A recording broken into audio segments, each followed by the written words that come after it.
Welcome into the Think Deeper podcast presented by Focus Press. I'm your co-host, Joe Wilkie, joined as always by Jack Wilkie and Will Harrub. And we have a big announcement coming next week. We're just going to come right off the top and say we got a big announcement coming next week. We are going to sync up the podcast with the announcement that's coming. And so we are going to do it this week. We pushed it off 1 week just to make sure everything is in place and ready. And so for this week, we have a fantastic episode. And this one's actually been kind of on the back burner here for a while. Jack's been pretty hot fire to get this going, and Will and I needed to do a little more research on it and come up to speed on what exactly it was, because we did record a similar thing. I want to say, 2022? Was it first year? I think, where we did critical race theory. But in this episode, we're looking at critical theory as a whole. We're going to go back to the beginning. Jack's going to give us a history. He said it's boring. He's going to go through it fast. I find it fascinating as you read through and research more of the history of how we got here. But it really defines the collapse of America, the societal collapse that we see. And this all goes along with critical theory, and we're seeing everything laid out in that. And so, fellas, before we just jump right in, and before I turn it over to you, Jack, any introductory thoughts, anything you want to say before I let you take it away? I just want to say I've had this every time we have a planning meeting episodes. I'm like, let's do it on critical theory. And you're like, no, you guys are like, it's boring. I hope that in the research, you guys kind of clicked like, oh, this is a big deal. And I hope for the listener, because what we want to finish on, and what the title of the episode is how this has snaked its way into the church, and how you can tell a church is captured by the philosophies of the world. And it's really bad. And there are key phrases, key words, things like that you can listen for, and you can just tell how they are pandering to this worldly philosophy rather than the Bible. Yeah, I would just say there's subtleties to critical theory that might go unnoticed by a lot of people, but man, its roots and its tentacles, you might say, very much have leaked into the church. I don't want to spoil that. If y'all want to, let's just go ahead and dive in. Yeah, Jack, you got on here 2 Corinthians 10. Is that where we want to start? Yeah, because it is a philosophical battle. I'm just going to read these verses. 2 Corinthians 10:3. For though we walk in the flesh, we do not war according to the flesh. For the weapons of our warfare are not of the flesh, but divinely powerful for the destruction of fortresses. We are destroying speculations and every lofty thing raised up against the knowledge of God, and we are taking every thought captive to the obedience of Christ, and we are ready to punish all disobedience whenever your obedience is complete. So when you read that, obviously, he says it's not, fleshly warfare. We're not taking swords, guns, or whatever else, like tearing things down. We have to tear it down philosophically. It's ideas. It's ideas, exactly. And you look at Ephesians 6, and people say our war is not against flesh and blood. And so when we start calling out names and schools and things like that, well, it's not but flesh and blood is embodying the ideas that we are warring against. And this is one of them. In fact, why I've been so hot fire to do this episode, I think it's the central idea. I think this is like the Rosetta Stone for understanding the wickedness of our society, is understanding how this wormed its way in. And you go back to the Garden of Eden. I mean, you take that about we're warring against philosophies. You go back to the Garden of Eden and how Satan works. It's through inverting good things and by tearing down order. He wanted to strike down God's authority. He told Eve, basically, you're going to usurp God's authority. You're going to usurp man's authority. He went to the wife instead of the husband. This is how he works, is kind of turning things upside down. And hey, aren't you being oppressed, Eve? You're being told you can't have that. Look what happens. And so that leads into this critical theory philosophy, again, that we're about to lay out what it is. But it's a philosophical battle, and we have to understand that. Was there anything you guys wanted to add before I get into history? Well, it's interesting. It starts with questioning. And all it is, we're just questioning. We're merely questioning. That's all we're doing, right? Is we're just asking questions about things. We're kind of challenging the order as it is. That's all Satan was doing. Correct. And that's exactly it. As you go back to the garden, and it's like, did God really say that? Really? Is that what it is? Like mere questioning. And look, we're all for questioning things. We question why we do certain things, but there's an answer to each. There's a biblical answer to each. This is, you open your mind and leave it so open that everything falls into it.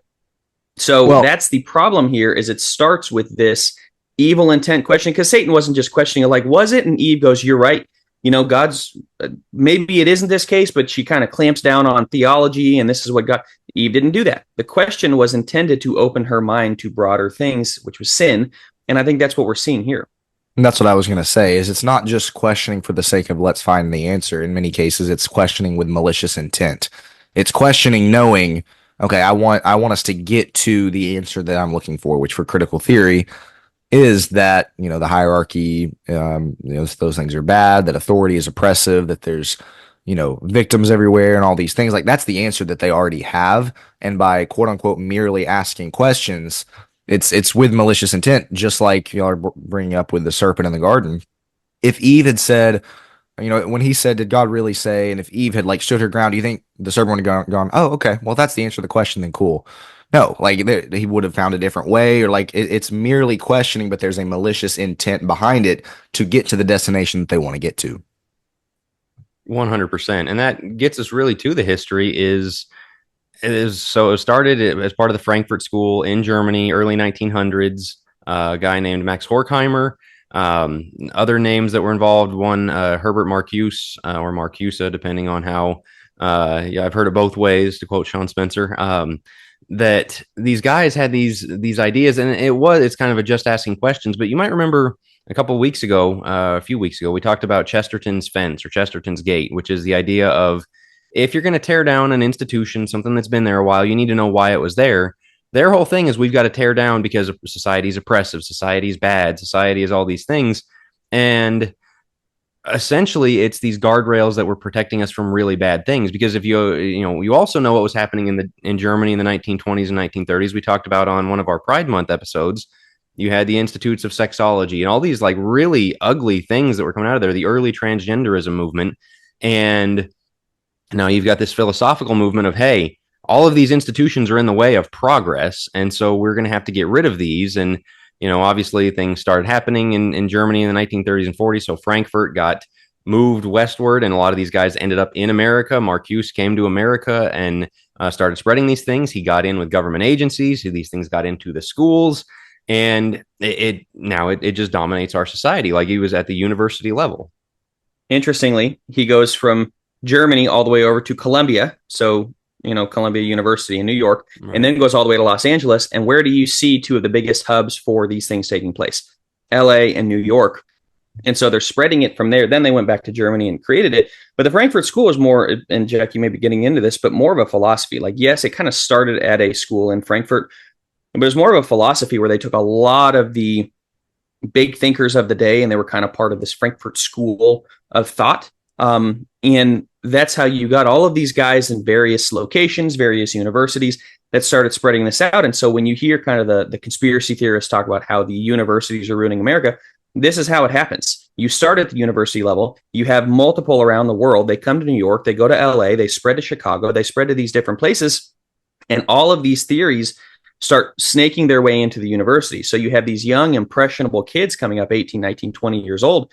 And this is what they're walking into. And a lot of us, they've never heard before. And you're at a peak rebellion time in life where you're away from your parents for the first time. And what is it that hooks these kids in this school of thought? The rebellion against social order, the rebellion against hierarchy. It makes perfect sense as to how you would get young kids as they get ready to go into adulthood to start questioning their parents, question authority, all of these things. And this is the work of, again, guys like Horkheimer and such, that they understood how human psychology works. And a lot of this is based in psychoanalysis, Freudian psychoanalysis.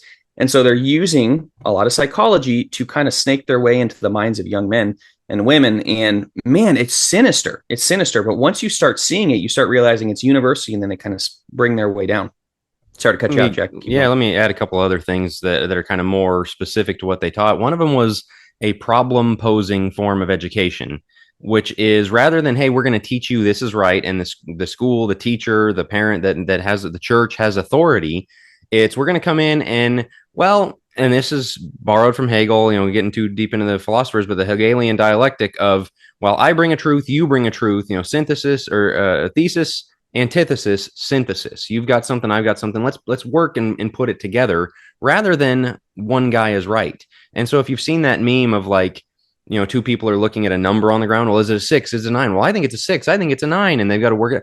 It's either a 6 or a 9. I mean, somebody wrote it as a 6 or a 9. Context will tell you, or whatever else. But this problem posing education model is getting kids to do that. Well, again, it's, did God really say? Well, how do we know this is good and that's bad? How do we know that the nuclear family is good, or, versus other things? How do we know that heterosexuality is good and not? Like, you see, this is how kids are taught today. They're taught to think, and well, they do this with religion. I wrote in my book Failure, they bring in, and they weren't trying to make kids Muslims. They weren't trying to make kids Hindus or Buddhists. They were showing, well, your Christianity is not special because look, here's how people in the Middle East worship. Here's how people in the Far East worship. Here's how people in Israel worship. And your Christianity is just one of those. And so let's make something work together. And so you end up with kids go, well, I'm spiritual, but not religious.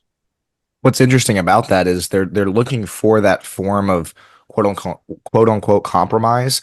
But the problem is anytime you get somebody to compromise on truth, they're on the other side. Like that is they have achieved their goal. If you get somebody to say or to agree that Christianity is pretty much just like all other religions, guess what? They have achieved what they wanted to achieve. Just like again, you're disagreeing about two things, one's right, one's wrong.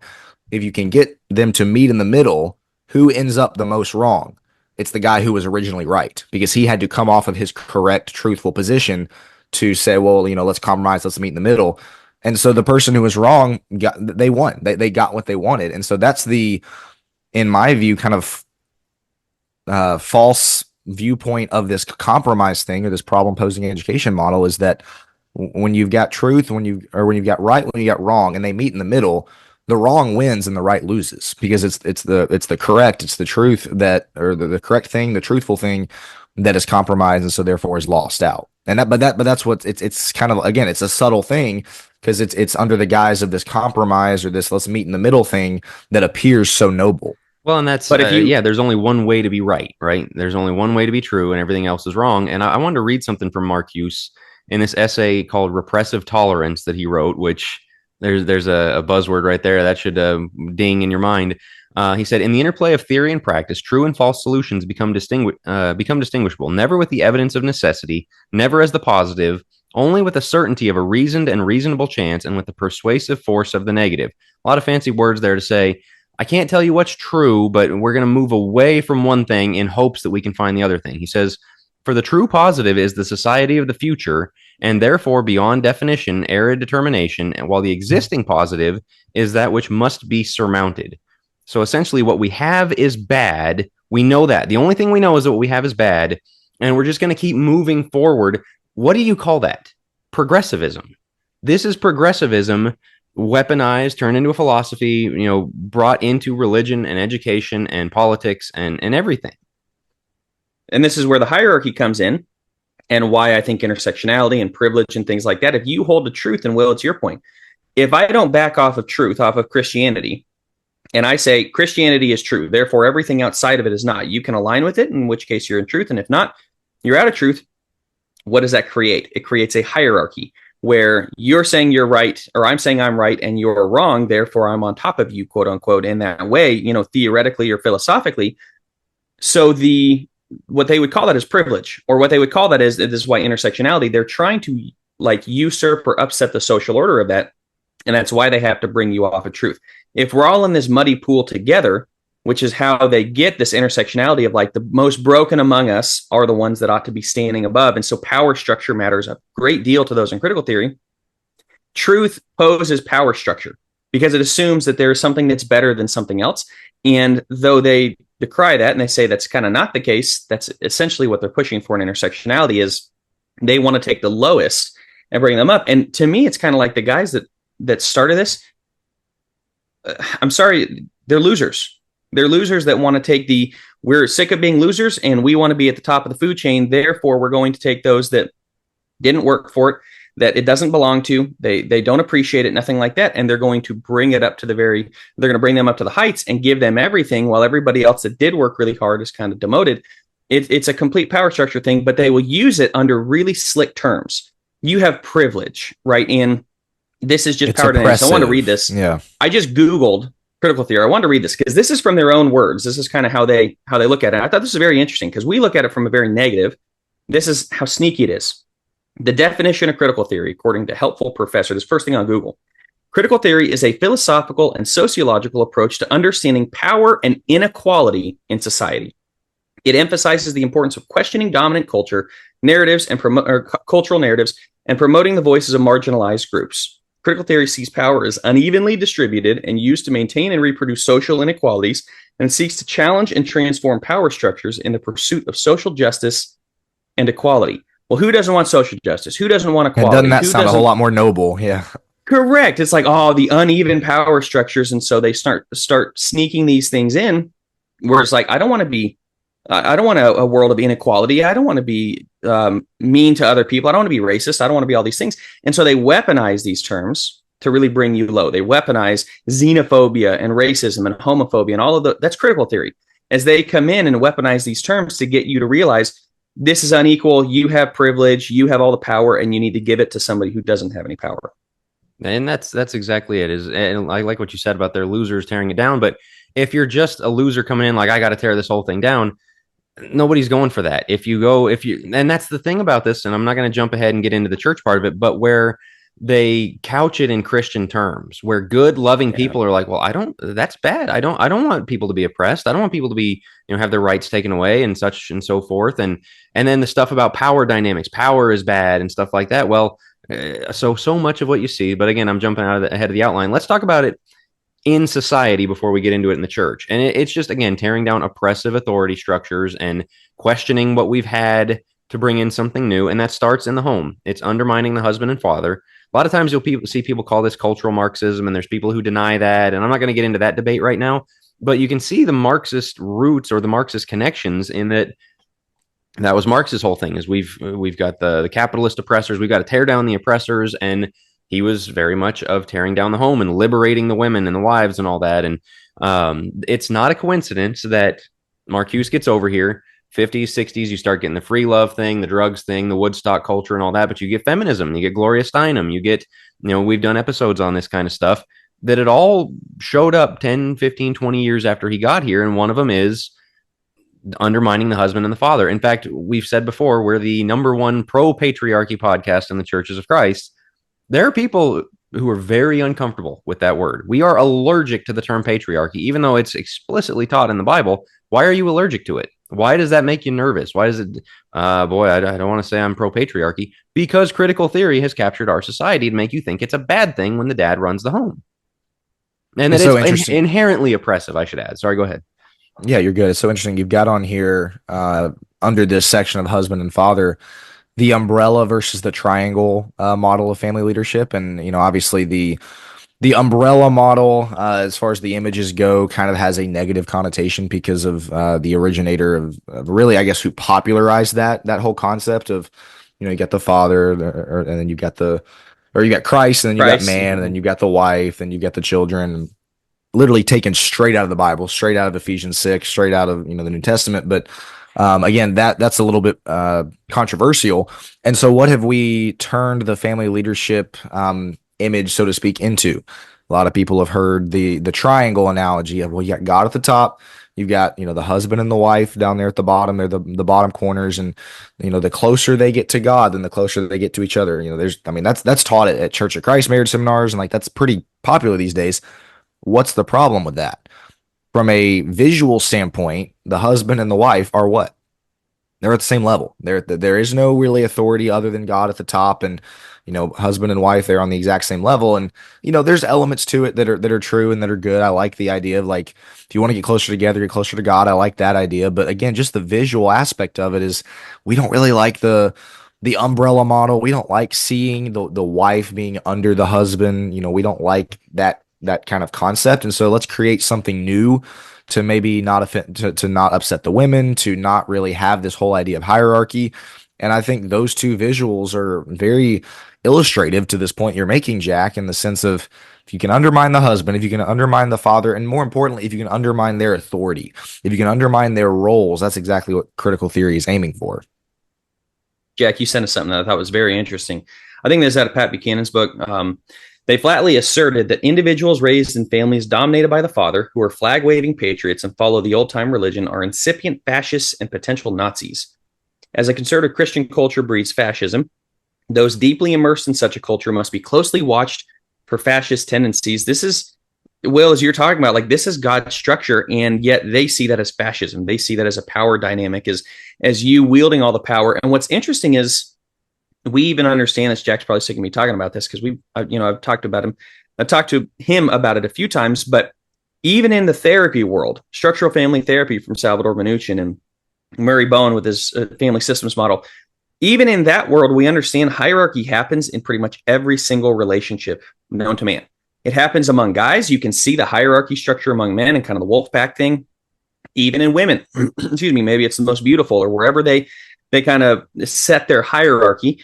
And in the home, there will always be a hierarchy. So this idea of, hey, we're all kind of in it together, and you see this like we're the same and we have the same, and hey, there's neither male nor female. Of course, it talks about at the end of Galatians 3. And so therefore, how can you say that the father is to rule the home or the man is to rule the home? Because aren't we all one in Christ? And I don't want to jump ahead, like Jack said, I don't want to jump ahead on that, but that really is how it starts making its way into the church, is we start questioning things like the father's the head of the home, and we start calling it fascism. We start calling it this destructive patriarchy, toxic masculinity. And there's a lot of people that go chauvinism, and a lot of people go, yeah, see, because my dad treated me mean one time, or because my husband yelled at me, therefore he's a toxic masculinity and patriarchy, and we have to tear that down. Well, and the accusations on this, and all of these kind of fit in the same way. It's if the leadership, if the dominant one, if we can, kind of cross-examine you and find anything you've ever done wrong, that's it. You're unfit. You're out. But we don't do that to the thing that's brought in. And so it's always a leftward. That's why it's progressivism. We don't ever question, hey, is progressivism taking us in a good direction? It was that Marcuse quote. That's why I read it. Is like, well, we don't know where we're going. We just know we're going away from that thing because, dad was mean one time. Therefore, he's unqualified to lead. Let's go find something else. But you see, nobody's against hierarchy. They're against the hierarchy they don't like. Satan's not against hierarchy. He wants God's position, right? And so that's a very inherently hierarchical. The way he wants to tear it down is by telling you hierarchy is bad, so then he can rule. You see exactly what happened with such a good point. The revolution in Russia and everywhere that's happened. Marx and Lenin and Trotsky, all like everybody that was. Marx created it. Lenin, Trotsky, and then later Stalin. Everything that happened in Russia was brothers, comrades. We're going to be in this together. Oh, by the way, I'm in charge. I'm killing your family, raping your wife. Like all the bad stuff that came out of that. Stalin ended up on top. Like this. What happened to the brotherhood? What happened to comrades? Where else we see this, and again, we already did the episode on it, but is in the critical race theory discussion. Yeah. It's not about being on an equal playing field. It's not about, well, let's put everybody on the same plane. No, we got to pay reparations. We got to, you see the quotes about that, those who are, African American, they need more. I think the one of the presidential candidates recently came out and basically was like, when there's a disaster, and I'm paraphrasing here, but like when something is going on, those of the Black community need to be served first, and they're in need more. But you see that kind of thing all the time in the critical race theory discussions, and especially in the society we live in, where it's like, okay, if you're a white man, guess what? You have to go to the bottom of the list. You are going to the bottom of the list. Everybody else is going to the top. Women, again, those who are African American, homosexuals, like those people are at the top. And so it's not an equal playing field. It's hierarchy once again. It's just completely reversed, but it's once again under the guise of we want equality. It's not equality. At least that's not what they're aiming for. Right. So let's get a few more of these. Go ahead. I was just going to say, your point is so good about never understanding the other side. Like, is this going to help? Because you look, we're downplaying. There have been some terrible fathers along the way. We're not saying there hasn't been. There have been some guys that for the end. We're going to get to the church thing, because it's like you do have to acknowledge things that have done wrong without throwing the baby out with the bathwater. And speaking of babies, parenting comes into this as well, right? Of tearing down. So yeah, there have been bad parents, and that's so much of today's world is like hating your mother and father. And my stupid parents, and I've got to detach from them, and boundaries and all this stuff. And again, there's legitimate practices for these, but you got to be careful with those. Hey folks, you've probably heard us talk about Focus Plus and the Deep End. If you're wondering what that is, Focus Plus is our subscription service available through Patreon. Every week, members get all kinds of Christian content for your walk, including daily devotionals, a sermon of the week, and our understudied teaching series, which Joe and I lead through obscure and less covered books of the Bible like Leviticus and Revelation. We also have the Deep End, of course, which is our bonus segment exclusively for Think Deeper listeners, where you can submit your comments on an episode and we will respond and have a bit of a Q&A each and every week that drops every Friday. So if you're interested and want to know more, check that out. Go to patreon.com and search Focus Press, or go to focuspress.org/plus. Well, and all I was going to get at is, okay, great, you remove the father from the home, you remove parents from the home. go into the prison system. How many of those guys have dads? Yeah. That's the problem is, okay, we remove the problem. Dad's the problem. Yeah. Okay. There have been some guys that have done some bad things. So we throw the baby out with the bathwater, and then we're left with fatherlessness, which is an absolute disaster on society. And it is like, it's completely decimating the Black population of fatherlessness. And you can see the statistics on this. That's not going well. But that's the problem. We want to get away from parents. We want to get away from hierarchy because they're stupid. And part of what the parents is, and Jack, I think you have this on here with ancestors. I don't want to jump ahead on that, but it is kind of the idea of where do we come from? And parents and all the way back up is the system of we come from somewhere, and my bloodline matters. The family name, the Wilkie name mattered. Not anymore. It doesn't matter because you're just part of a giant correct. You're part of the giant collective, and they can then control you through the collective.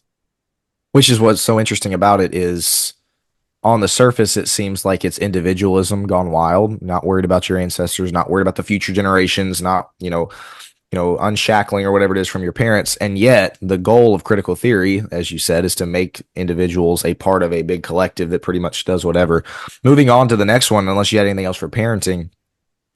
Another aim in society for those who subscribe to critical theory. I do want to say on the parenting thing, we had an episode on gentle parenting, and I think it captures the ideology very well in that, like, hey, it's not my job to teach this 2-year-old. It's my job to, figure out what they want to do and basically, work around that. Oh, he wants to slap me in the face. Okay, well, I've got to figure out how to maybe not let him do that, but also kind of, basically they know what they want because, again, the bottom of the chain on up, the kid knows, and let the kid run the show. Well, you see this in society, you see this in the church, you see these things come out of, I can't be the oppressive parent. If I disciplined him, if I took something away, I'd be the oppressive dad, and I don't want to do that. He knows what he wants, and I don't have truth to impose in this situation. And again, gentle parenting is a result of critical theory that it starts as kids and plays out into adulthood in all these ways we're talking about. But yeah, go on to the next one. Well, I was real quick. Isn't that so amazing that for thousands of years,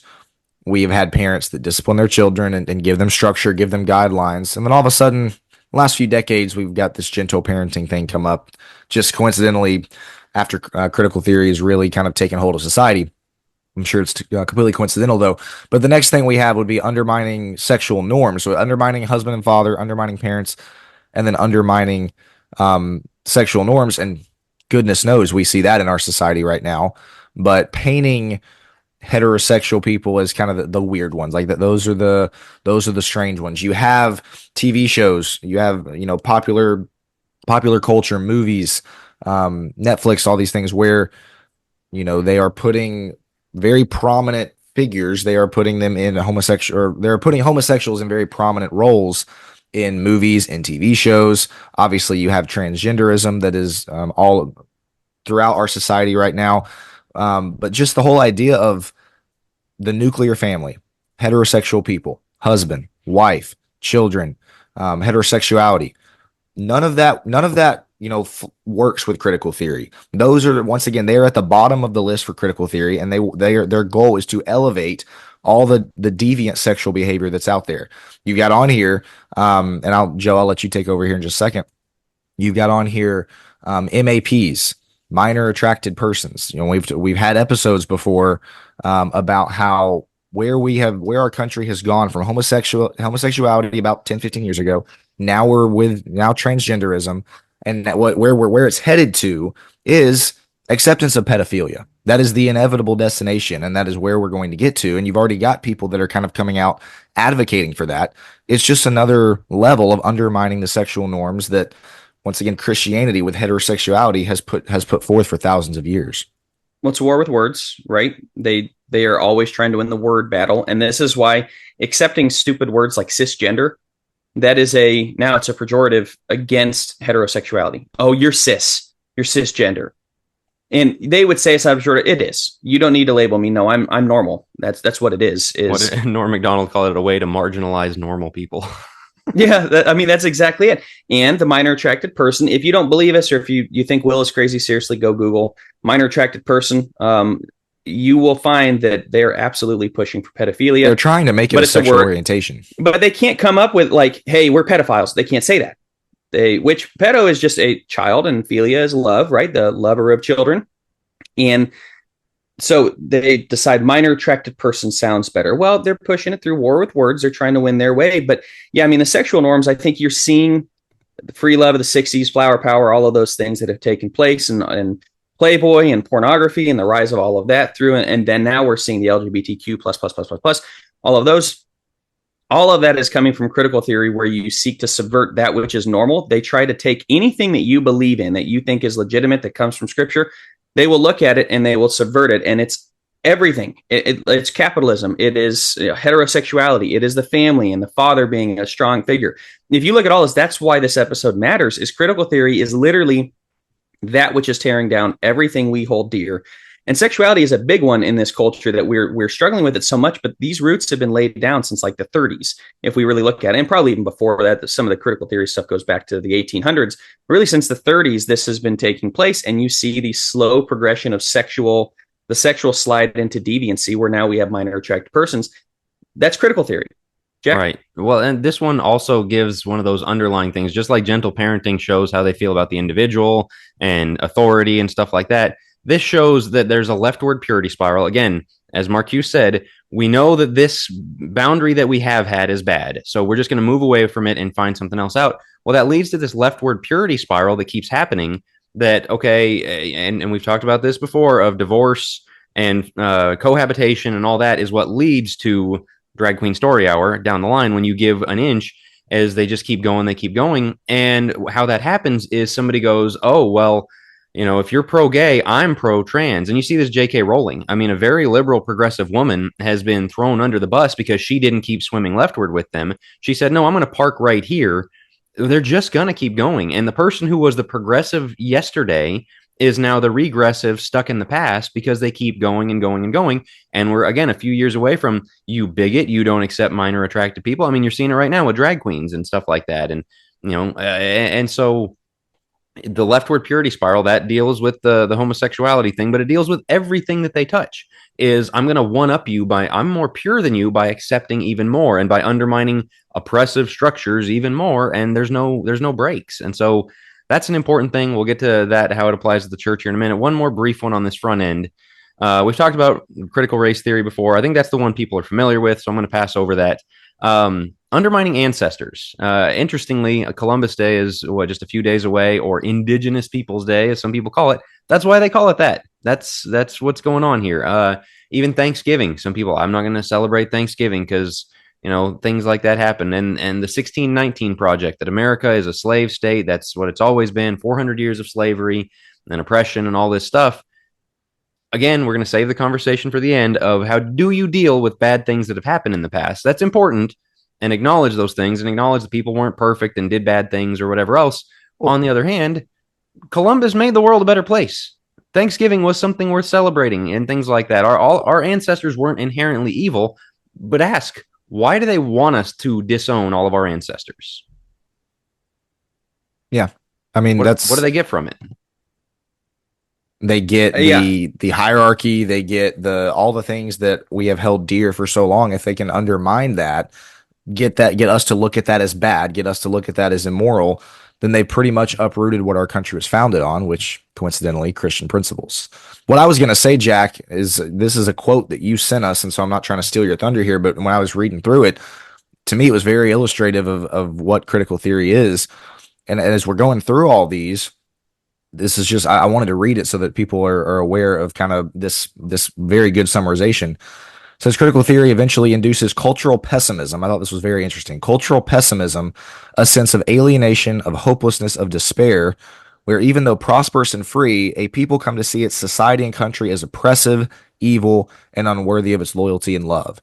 The new Marxists considered cultural pessimism a necessary precondition of revolutionary change. Hating America, right? Hating what we stand for. You got, I don't know if you guys saw this, Macklemore, a pretty irrelevant music artist right now, but got up on stage and said bleep America and got a bunch of cheers from everybody. Like that is very, very in vogue now to hate on America. Obviously the Kaepernick thing was about 10 years ago now, but that's kind of been in the works for a decade of just viewing your country, viewing all these things, parents, religion, ancestors. That's why I want to bring it up here as something that is to be looked at negatively. And I love the cultural pessimism phrase that they use in that quote, because to me it sums it up perfectly. There is a pessimism associated with somebody who hates where they live, hates their parents, hates, the history of their ancestors. It's like, what do you have to look forward to? What are you excited about? This is where you get real conspiracy theory on this one, but demons are at play. Satan is at play, but yes, literal demons, in my opinion.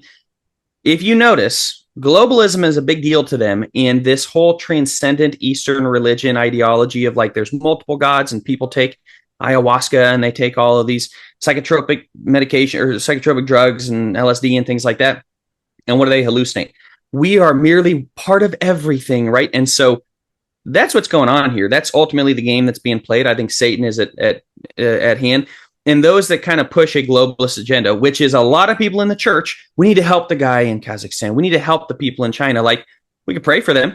We could pray theoretically for them. We don't actually know them. We need to think about the people that are across the street from us.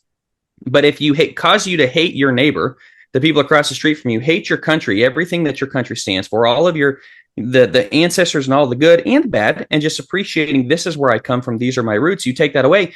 We're all we're children of the sun. You hear that kind of go back to 60s, right? Like, we're children of the sun. That literally is and I know that's probably for Native Americans, but still, that's kind of what they talk about is we're all part of a bigger globalist, like, we're all the same. We're all humans. We're all children of God in the way that, or we're all creatures of God. He's created us. At the same time, I know that sounds kind of crazy, but I really think that's the work of demons, is to make us think that literally we're part of a big collective and there's a pantheon of gods and we're one with the world, and this is Buddhism and Taoism and all of the different things that you see. It's Eastern philosophy that really starts snaking its way in, where what is truth? How can we know truth? And we start questioning everything. And that is what this speaks to me is roots are what give us ground. The roots, they ground us to something. When you remove that, we're all floating in this ethereal kind of space of, oh, it could be anything, you could do anything. We're all kind of collectively together. No, we're not. I'm an American. I'm proud to be an American. I have some roots in Scotland. The blood that's running through my veins matters to me. The American blood matters to me. But you get a lot of people where it doesn't, and I think this is what gets us into. Unless there's other things you guys want to get into. I want to use this as a transition point.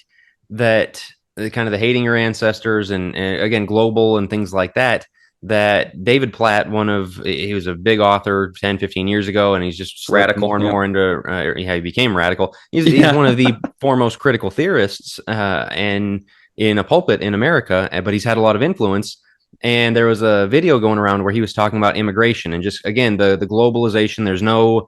Everybody should all just dump in the same place and, hey, welcome however many millions they want to drop into your country, even if it bankrupts you, because that gospel, this, that, and the other thing. And he pointed to Acts 17 and basically that God, brings all people together for the gospel. It literally says the opposite. And it says in Acts 17:26, and he made from one man every nation of mankind to live on all the face of the earth, having determined their appointed times and the boundaries of their habitation, that they would seek God, if perhaps they might reach for him and find him, though he is not far from each one of us. Literally says the opposite. It says God put people all over the world in their own nations and borders and boundaries, things like that. Yes, set these boundaries so that as a means to find him. And he turned it around to, look, as many people as they want to drop in here, we should be thankful for it because the gospel opportunities, like, this is how you start reading the Bible backwards through critical theory, right? You're captured by it, as we're saying here. So that gets us into this religious side of it is, and this is the interesting thing. Some of the things we've said have probably made people uncomfortable, like, Columbus and slavery and things like that. And again, you can look back and say bad things happen, but when they do this, and this idea comes into the church, a lot of these ideologies work their way out. Number one, it starts with undermining God's authority. Again, are we sure God really said? Or, man, there's some verses in the Bible we're pretty uncomfortable with. Some people call them problem verses, and I really like this. I read somebody the other day said one of the keys to strong Christianity is to have no problem verses. There's nothing in the Bible where you look at and you're kind of ashamed of God. Where you've got Andy Stanley up there, and again, one of the biggest book-selling, preacher of the biggest church in America, saying we need to unhitch from the Old Testament because the secular people, they really don't like that God killed a lot of people. They didn't like the flood. They didn't like the conquest of Canaan. So, we're with Jesus and not the Old Testament. So we need to unhitch ourselves from it. You're apologizing for God. You're embarrassed by God. because he looks oppressive. Critical theory works its way out in that way. Yeah, But it's all an authority play. So of course Sorry, they go would ahead, Joe. reject the ultimate. Of course they'd reject the ultimate authority. They rejected their ancestors. They rejected fathers in the home and husbands, and they've rejected every societal structure. So you go all the way to the top of that umbrella. Of course they'd reject God's authority. That's what started at the very beginning with the questioning from Satan, is rejecting God's authority. Did God really say that? Is God really in charge? Did he really do that? Right? Would he really follow through on it? Like, it's undermining God's authority from the very beginning of time. And this is the play that Satan's been running for 6,000 years. Yeah, I would just add, obviously, this is, a branch of this, but undermining the Bible's authority as well. You've got people that come out and say that biblical authors disagreed with each other, and so maybe we need to have more open conversation about, what were they really saying, pitting, guys like Paul and James against each other, or whatever it is. Like, Genesis 1 through 11 isn't real, stuff like that. Right. Maybe there's multiple, flood accounts or whatever it is, crazy things that people say. Undermining the Bible's authority. And anytime you can put just a little bit of a, raising eyebrows at something the Bible says, or, just seep a little bit of lack of credibility into it, you've gotten what you wanted. You undermine the Bible's authority. You undermine God's authority to the point where, once again, you look at the Old Testament, you look at the wrath of God, you look at God's judgment on sin, you look at things like hell, and all of those things you can kind of work out of your religion. You can still be religious. You can still love God. You can still go to church, but man, we're going to kind of unhitch or detach from hell or from God's punishment and all these things. That's where you see this in the church. Undermining biblical authority means you've undermined truth. It goes back to the very beginning. You've undermined truth itself. If the Bible is truth, and if you start picking that apart, and notice how it starts with textual criticism.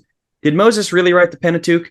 Is it really, the synoptic gospels? Is it really Matthew, Mark, and Luke, or did Mark take from Peter and did take from the J document, whatever it is, right? And so the textual criticism that you start getting in scripture is where it opens the door to all these. Hey, I didn't say it's not inspired. I just said maybe it wasn't Moses that wrote it. And then you get into like, well, how do we know, if you really think about the cultural context, they're real big into cultural context, the cultural context of the time, would it really make sense that Moses is really saying something literal if he did write the Pentateuch about creation? And so, boom, it just opens up into it. And if you get one thing wrong in the Bible, which Jesus says Moses wrote the Pentateuch, so if you take that as not real, can we take anything Jesus says? It starts crumbling the very foundation of truth, the fabric of truth that we get everything from, if you can start picking apart God's word. And Jack, as you said with the problem verses, let's just kind of shove that to the corner. We don't want to talk about slavery. We don't want to talk about these things that the Bible clearly talks about. We're undermining truth, and this is how they slip in, especially the younger kids who go, that does seem problematic. Wow, the Bible talks about, I never even read that in my teen devos. I never read about Leviticus, and so I didn't know that it was saying stone homosexuals, and it was saying, all of these things about slavery and how to own slaves appropriately. Like, hey, wow, that's wrong. Gotcha. Now you have undermined truth. Yeah, so one of the other things, the title of this episode is How to Know When Your Church is Captured. So I want to put that point on each of these critical theory in the church, undermining God's authority.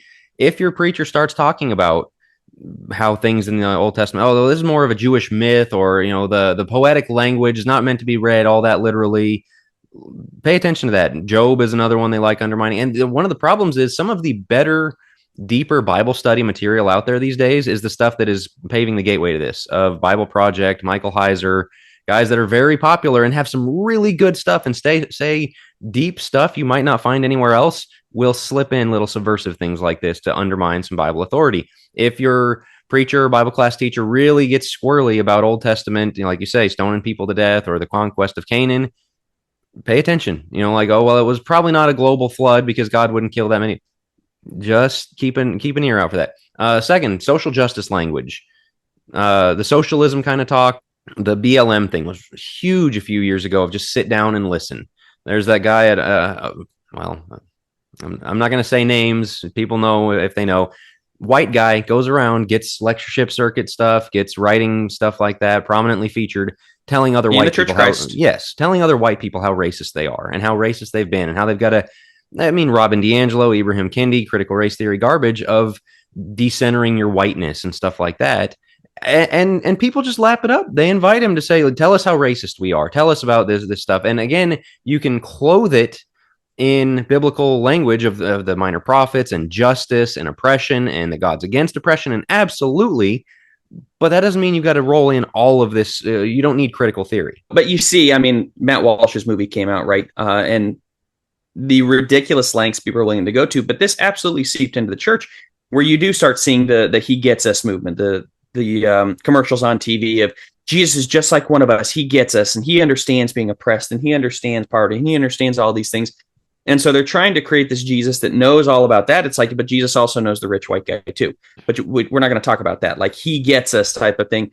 That is a big play on the social justice and everything else. Because you look at the language that's within these commercials, that's all it is social justice and trying to get but the crazy thing is, you look at it, it's like the population you're speaking to, the LGBTQ and such, they fundamentally reject God. You read Romans 1, you realize these commercials are going nowhere. Those people reject God. Oh, wow, I didn't know Jesus gets me. Yeah, Jesus gets you to the point where he says, go and sin no more. Maybe he didn't cast the stone type that of wasn't thing. in the commercial. That's weird. That wasn't in a commercial. Yeah, Interestingly. the repent word isn't on their website, oddly enough. Him coming with the flaming eyes and the sword and everything else on his horse and Revelation. I didn't see that one in the commercial, but of course that one's not going to play as well to the social justice. So yeah, this one really does sneak its way in. You got to be careful from the pulpit when they do start discussing this. And if there's any semblance of like, we need to almost bow down to or apologize for our whiteness or anything like that, you're at the wrong church, and they have been captured. Will, any thoughts before we get to the third one? No, but I did want to make a comment on the next one. So if you guys have anything else on the social justice, go for it. Just briefly on this, we talked about they undermine the inspiration of Scripture. This is where they undermine the sufficiency of Scripture. Scripture is not good enough. We need critical race theory. We need these things. We need socialism. We need Marxist critiques of society because the Bible doesn't talk enough about that stuff. No, the Bible handles these things. Racism is wrong. The Bible gives us how to handle somebody who is treating somebody else poorly because of the color of their skin or whatever. We don't need Robin DiAngelo to lecture us on whiteness about that. And so, yeah, I mean, that's it's the sufficiency of Scripture they're attacking there. Shouldn't church be more? If you've ever driven home from a Sunday worship with that question on your heart and on your mind, Church Reset may be the book for you. In it, I explore how the church was meant to be a family carrying out a mission, and instead it has become a business aimed at attracting consumers, and therefore lacks the power that God intended for it to have. Pick up a copy of Church Reset today at focuspress.org or on Amazon. So we've talked about undermining God's authority. We've talked about social justice language. The next area that we've got on our outline here is the idea of scolding Christians while glorifying the world. And the area that I really wanted to talk about is in Jack's first point he has on here of when we listen to the why we left the church and the deconstruction content. When people are out there saying I deconstructed my faith and here's why we left the church, it's almost like we put those people up on a pedestal in a way of like, well, let's hear what they have to say, because man, the church sure does have a lot of problems and the information that they have might be really valuable. And man, I really want to hear you out. Let's have dialogue about why you've deconstructed your faith, about why you left the church. And once again, it's treating them with kid gloves in a way. It's like protecting their feelings and hey, man, I just really want to hear what you have to say. And there's elements of it where I guess that's nice of like, okay, well, let's just talk about it. But at the same time, they left the church and they deconstructed their faith because they didn't want to submit to God's authority anymore. That's the bottom line. And anytime you're let's hear let's listen to how the church oppressed them or the church trauma that they dealt with. Once again, treating them with kid gloves. It's like, let's call it what it is. They didn't want to submit to God's authority. They didn't want to live with moral guidelines, with moral structure. So they left the church. And you say, man, Will, you sure are generalizing. You sure are being maybe a little bit stereotypical there. That's why people leave the church. That's why people, are deconstruct their faith, is because they don't want to submit to God's authority. They don't want to live a life where there are things they cannot do if they want to be a Christian. And so it's easier to say, well, I've deconstructed my faith, or, and once again, it is frustrating that we, in an odd way, put up on a pedestal all these people that are willing to talk about why they left the church and why they deconstructed their faith. It's like, let's hear them out. Let's hear how the church has oppressed them. I don't know. It's frustrating to me. What are you guys' thoughts on what you would add to that? Well, because then the church tries to pander to him. And Jack, I don't know. I think exactly. Yes. I heard it from you, and I don't know if was native to you, but it's the idea of the country club.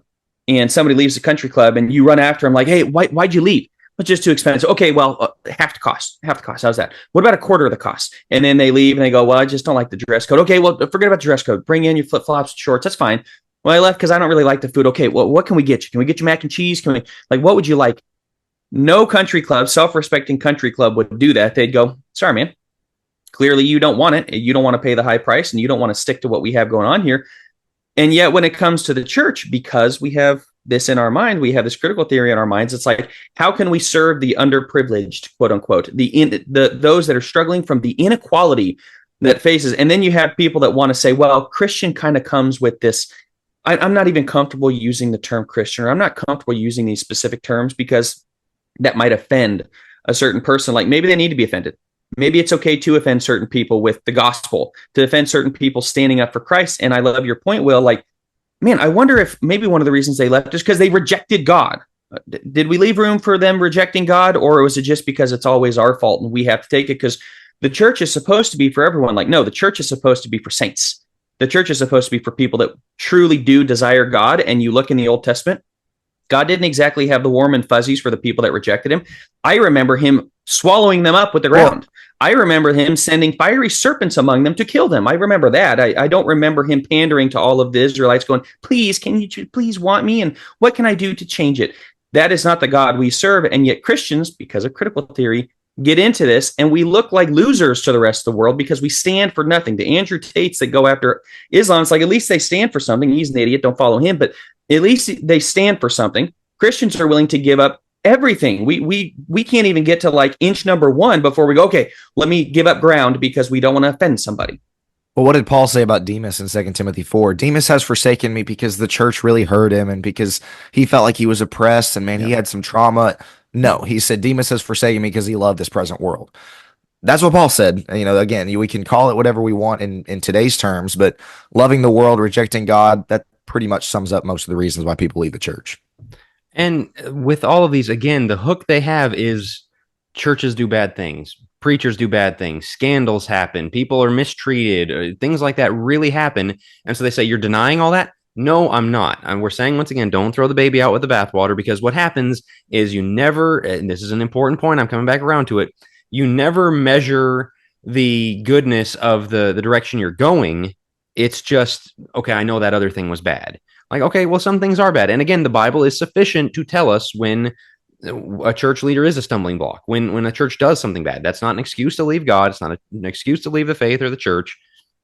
And so let's take the scripture and apply that. But to tear the whole thing down because of something bad that happened, it doesn't work that way. And this whole listening to, again, scolding, there's the two sides of it. Glorifying the world, let's just listen to them. It's gentle parenting. We've got things to learn from them. No, we've got the truth. We have things to learn from the Bible. There's nothing they can teach us that the Bible cannot teach us. If you don't believe that, you don't believe in the sufficiency of scripture. So there's the glorifying the world, then there's the scolding Christians. There's the accusing the brethren. People love that Gandhi quote, I love your Jesus, but not your Christians. Yeah, we're imperfect people.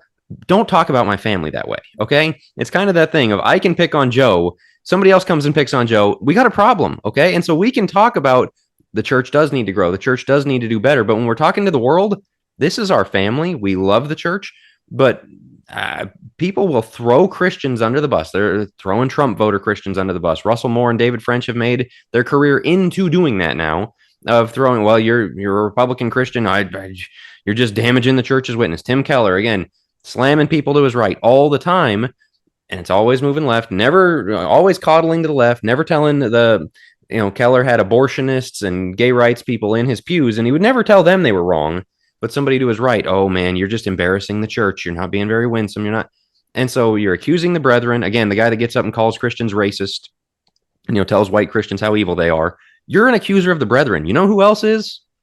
This goes back to, you're doing his work for him when you bring in critical theory. And so there's that side. There's the apologizing for the truth. The church has been real mean to gays. Well, I know a lot of people think the Bible's pretty subversive toward women, and we got to platform women. We've got to make sure that, we need to do what the Bible says. Okay, we need to glorify women, and it's a beautiful role God has given them, and that they have a value that is incredible. That doesn't mean we subvert what the scriptures say. I just did a video on this. I hate religion too. You're a preacher. Nobody buys that. Okay. You're like, stop saying that religion is terrible. Stop saying the church has been mean. Stop saying all this stuff. If there's something that you have to apologize for that you did wrong, apologize for it. Just this generic apologizing. Well, the church has been pretty. No, the church says homosexuality is a sin. I don't see, the That's not Westboro, oppressive. right? The Westboro Right. Baptists out there picketing funerals and stuff, and God hates, what? Like, none of us are on board with that. None of us Right. have signed off on that. And so we've distanced ourselves from that. Why do we act like we have to apologize for them? And so this apologizing for the truth thing is something that you see. And going back to our subverting the husband's leadership, see how many guys can preach a sermon on wives submit to your husbands without making it all about the husband. Mm. Or without giving a million qualifiers as to, not to, take advantage I'm not saying of this, and I'm not Yeah. saying right, that. exactly. Right. Which again, they'll come back to, but there is that. Yes, there is. Teach the full counsel. You're only Right. going one direction. Well, and again, I beat a dead horse on this one quite a bit, but run to and not away. And the entire thing of critical theory is run away, run away, run away. We run away from patriarchy. We run away from religion. We run away. Okay, what are you running to? They don't know, because what they're running to is dead and it's worthless. And it's so if you ran to proper biblical authority, proper church authority, which is another one on here, the next one on the list, effeminate church leaders. That's a big part of critical theory is we're not going to offend anybody, but we're also not going to pose a threat to anybody. Whereas I look at guys like Elijah, I look at guys like Paul, very imposing figures. And Paul talks about maybe not so as much in person as he is in his letters, but still imposing figures, men, like men's men. And these are the leaders that God chose, is not these effeminate church leaders who were just apologizing for their masculinity and really trying to get away from their masculinity. But that's all part of critical theory is we don't want to create any inequality, and we don't want to create any oppressor, oppressed type of dynamic in the church. Therefore, I will lose everything that makes me an oppressor, and I will be a brother who just a servant leader who comes behind you. And I'm not actually going to tell you what to do, because that would be me oppressing you. And so I'm going to be a servant leader who just kind of leads from the back, which is an oxymoron. Nobody leads from the back. Like you put the women and children to the front of the battle line. Like, I'm leading from the back. No, you're not. Right. But that's what a lot of servant leaders do. That's the effeminate church leadership. That's another sign of your church has been captured. The man can't stand up and say, hey, your wife, you need to get your wife in line, type of thing, because she is not in line. Or husband, you are not leading your family appropriately. You need to step up in your home. If your church can't do that because they're too afraid, you may have been captured by critical theory. Well, and the idea of like, what's the term? I'm drawing a blank on it, of at will membership. Well, if we can get more out of them, if we can bring them along, and this has been my thing about closed communion. Well, and this critical theory guys, these are the ones that are putting out podcasts. There's multiple of them. We should give the Lord's Supper to everybody. The visitor who walks in, who doesn't know Jesus, the atheist, no, absolutely not. Like this, everyone's welcome to a degree. You don't get to walk right into the temple of the Lord, the tabernacle of the Lord, if you're unclean. And it's a new covenant. Yeah, but God is not different. Okay. And so a couple more quick ones before we run out of time here. Soft pedaled individual worshiping evangelism. Like you're just trying to, man, there's something so good for you here. There's that half of evangelism. There's also the half of King of Kings and Lord of Lords. You better bow the knee or else you're going to regret it. Every knee will bow, every tongue will confess. Do it now before it's too late, before you have to do it in a way you don't want to do it. And you're forced to do it. And so there's that. Literally the opposite of the he gets us commercial, basically. Yeah, exactly. It's just, man, we hope by being real nice, you're going to want to come around. No, there's the other side of it. Okay. And then the wimpy social engagement. Christians and power don't mix. Christians, when they've had power, have done a lot of bad. Yeah, they've also done more good than any people group in human history. Have elevated more people out of oppression, elevated more people out of poverty, elevated more people out of sickness. When Christians have led, out of slavery. Again, we're not judging. Well, boy, we were a racist, slave-owning society. We're not anymore. You know why? Christians. This is we're apologizing for things that we've made more progress. And again, compared to what? Compared to how are things going in China? How are things in Soviet Russia? How are things in all of these bad places that things have happened versus a Christianized society? It's the way of the cross. And it sounds so holy, sounds so pietist or, pious. It's really just pietistic, and it's critical theory. So how do you know your church has been captured? All of the, where they talk about the oppressed, and it's not really the oppressed, it's the socially glorified. When they talk about the meanness, when they're embarrassed by scriptures, when they're qualifying everything that might step on some toes, when everything they say is approved by the New York Times and CNN, that you can see your church is captured. So before we get kind of these last hit points, do you have anything else? I would add just one real fast. When it all becomes about the kids and the women, we talked about the women's side. When it all becomes about the I'm so kids glad as well. you brought that up. Yeah, it's when the VBS and when I know I go off on VBS, No, but the children's Any no, but chance the you children's get. worship. Anytime you have a VBS, your church is big. No, I'm not saying that. But the children's worship, the elevating children every chance we get to let them go up to the front of the stage in the middle of worship and make it all about them, making it all about the women, can't say anything. It's intersectionality. You're taking the weakest and elevating them because the guy, the most powerful man in the congregation, quote unquote, the most masculine man in the congregation, we can't give him too much power because we can't tell the elders like we'll make jokes on behalf of the elders and kind of like preachers from the pulpit will joke about people and make fun of people and make fun of the church leadership. Not ever. Don't ever do that once. And yet you see that in critical theory churches. And so they elevate the children and they make them. That's intersectionality at play. It's covert. You don't necessarily realize that until it's like too late, basically. I think we told this on a deep end. We were at a church one time, and they said, all right, let's have all the elders stand up, have all the deacons stand up. And I've seen churches do that, like recognize here's your leadership. If you need to talk to somebody, go to these guys. And at the end, they said, let's have all the women stand up. And every woman in church stood up. Let's clap for the women.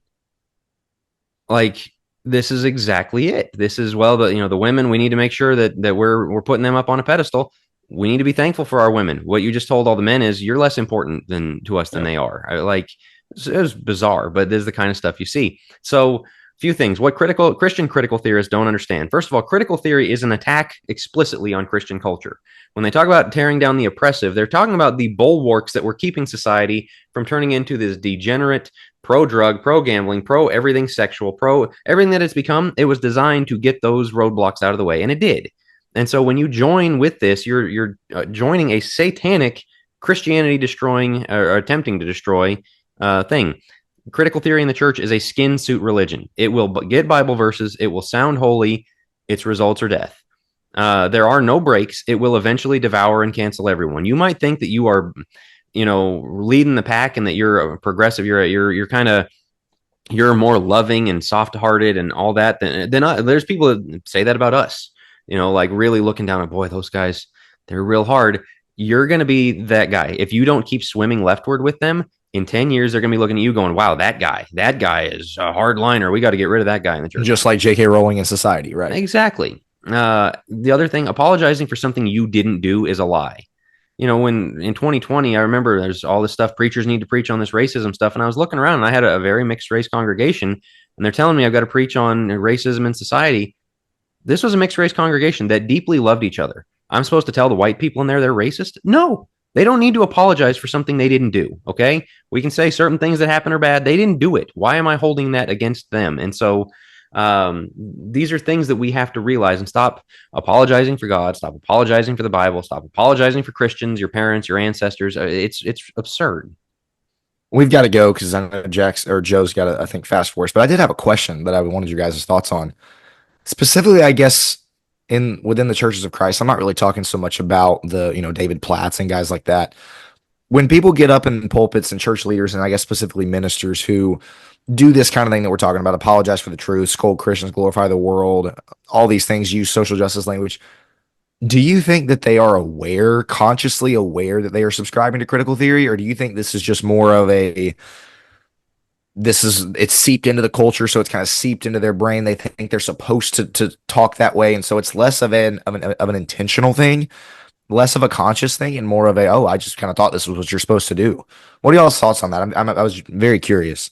I know some of them are aware because they'll quote the stuff. Most of the time, I think it is going with the tide. It is this is what's being said. We're just going to go out and echo this. Christians have been oppressive and the church has been mean. And we've been hard on women. We've been hard on kids. We've been hard on LGBT. Like all of these things so as to look unthreatening, so as to look more pleasant, so as to line up with a he gets us commercial. That's the meek and lowly kind of thing. Well, yeah, Jesus is meek and lowly, but there's you're cutting half of it out. But I know some of them are explicitly view themselves that way. I don't think that's most of them. I think if you went to college, and I think if you're an academic white person, or a white collar rather, well, a lot of them are white people, but so Freudian slip there. But no, a white collar academic, which a lot of people in the churches, you look at all these guys, they're getting masters and PhDs and all this stuff. Well, when you go to PhD and you're writing on something, are you really going to write on, especially in academia, are you really going to write I on think why even there women need to? it's swimming with the current. It's Yeah. how many guys come out of certain institutions with a master's degree going, boy, I don't know about Genesis 1 anymore. Like, And that's wow, what I'm saying amazing. is if you You got all too came much, to the same conclusion. What a bunch of free thinkers.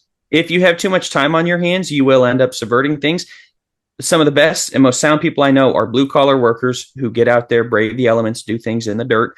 And you know what? They may not be the academics, they may not have the PhD, but they're in reality. They're based in reality. And I don't think those. So, do I think they're aware of it? Not a lot of them, but I think that's what they've been steeped in, the culture they've been steeped in within academia. They get in the pulpits and they don't really know any different. And their entire job all week is to study and to not be among like reality, in my opinion. And so, Ivory tower, right? Correct.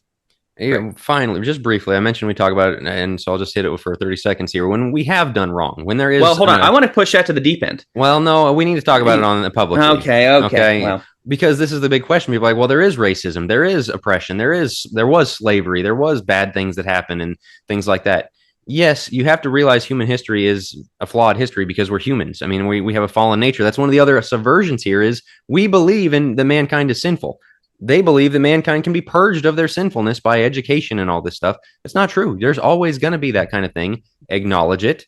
Don't throw your ancestors under the bus because, again, it's kind of the compared to what? People who have aborted 70 million babies are going to look back and lecture about slavery. I mean, come on. We're going to be looked at as evil people too.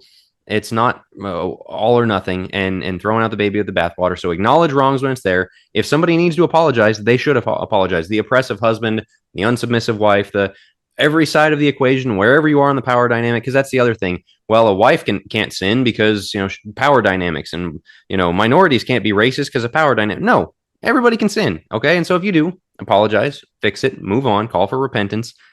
Pretty simple. Acknowledge sin as sin and take God's definitions and not the world's definitions. If you apologize when you didn't do anything wrong, then when you did, your apology is worthless. Yeah. You're lying and your apology is worthless. So don't apologize for the things you didn't do. But here's the difference. We have grace. We have a way out of this. We can offer grace when they offer cancel culture. So while your life is ruined, people will make their way back to Christianity because it's like, where do I go from here? Well, we are the people of grace that recognize, yes, you did do wrong, go and sin no more. But there's also grace for that. There is forgiveness. They don't offer forgiveness on their side unless you bow the knee completely. And even then, you're waiting to get canceled yet again.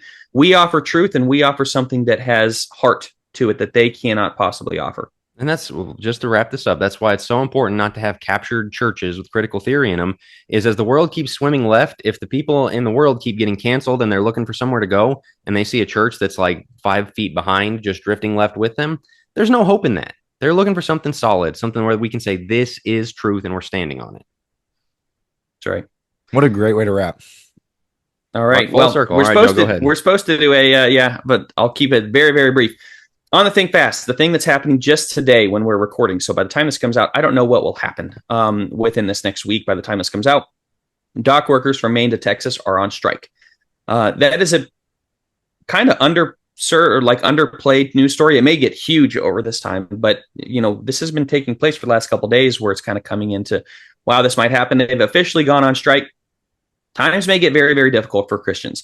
The things that we ship in that are no longer from Maine to Texas, all the way down, that are no longer going to be coming in, especially with the hurricane, things can get very tight for a lot of people. You may not be able to get gas. You may not be able to get bread and eggs and milk and things like that. This is when the church shines the most, is specifically among its members. We can farm out everything and help the world. Okay, maybe, but make sure everybody in your congregation is taken care of.